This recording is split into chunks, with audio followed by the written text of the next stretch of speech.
Notre spécialiste météo est Emma Aziza. Bonjour, vous êtes Bonjour. hydrologue et référente des changements climatiques. Ce qui s'est passé sur le Var cette nuit, c'est un phénomène assez classique finalement. C'est ce qu'on appelle un épisode méditerranéen. C'est ça.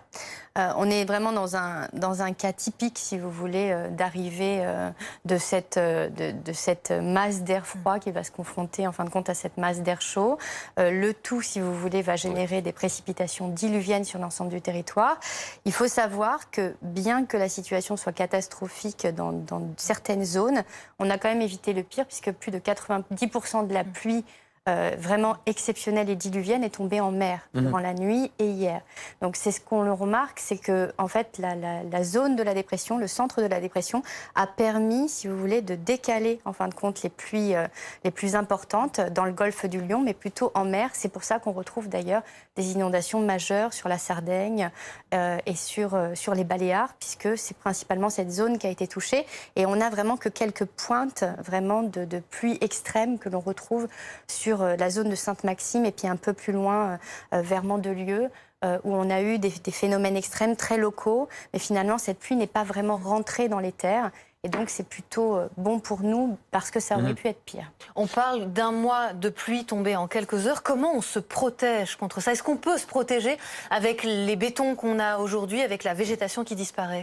Alors, en fait, il y a plusieurs niveaux de protection. Le premier niveau, c'est de savoir déjà quand est-ce que ça va se produire. Les alertes. Et effectivement, on est sur cette question de la vigilance. Comment est-ce qu'on peut, nous, en tant qu'habitants, en fin de compte, être alertés, comprendre que c'est chez nous que ça va tomber et pas dans la ville d'à côté? Parce que là, ce que vous voyez, c'est que sur l'ensemble du bassin méditerranéen, il y a des zones où il n'y a pas eu de pluie du tout. Il y a des zones qui sont complètement ravagées.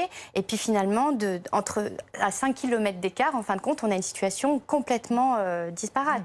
Donc, en fait, la première question, c'est déjà comment on est alerté. Donc là, il y a vraiment cette problématique de voir finalement la gravité du phénomène, de déterminer le lieu, mais ensuite de bien alerter la population. Et là, ça revient au maire qui doit alerter ses habitants et qui doit mettre en place une procédure de gestion des risques et des crises. Mais ça, il faut le faire avant. Parce que quand on est déjà dans l'événement, on est dans l'émotionnel, on est vraiment submergé en fin de compte par la gestion de la crise que l'on doit gérer. Et là, on n'arrive pas à prendre les bonnes décisions. Donc ça, c'est en amont. Maintenant, il y a d'autres solutions à mettre en place. Et là, c'est encore bien plus en amont qu'il faut les mettre en place, puisqu'aujourd'hui, on est capable de rendre les maisons, en fait, qui sont en zone inondable, face aux inondations de type extrême, comme ces crues éclairs qu'on a actuellement dans le sud de la France, on est capable de les rendre non inondables.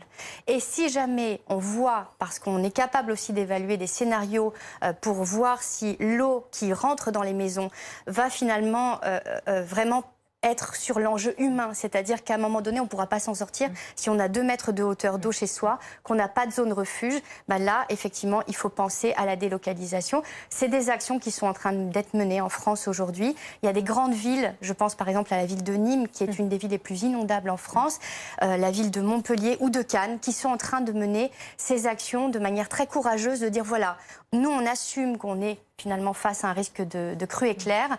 Et aujourd'hui, on veut s'en prémunir, on veut travailler à l'échelle de chaque maison, des tissus économiques, des parkings. Donc en fait, si vous voulez, il y a énormément de solutions pour devenir résilient, mais il faut travailler très en amont. Là, on est déjà dans la gestion de crise. On va devoir juste subir.